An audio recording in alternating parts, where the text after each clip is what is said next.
Sir, सर्वसामान्य माणूस आर्थिक नियोजन करताना कोणत्या चुका करतो असं तुम्हाला वाटतं? सर्वसामान्य माणसाचं काय माहिती आहे का, की तो आर्थिक नियोजन करताना त्याला आपल्याला आर्थिक नियोजनाची गरज आहे हेच मुळात त्याला आधी कळत नाही.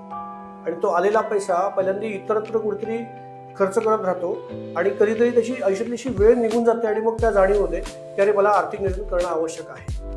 आता ह्या क्षेत्रामध्ये तुम्ही आर्थिक नियोजन करताना एखाद्या चांगल्या आर्थिक सल्लागाराची गरज म्हणजे निवड करणं आणि त्याची सल्ल्याने ती नियोजन करणं फार गरजेचं आहे.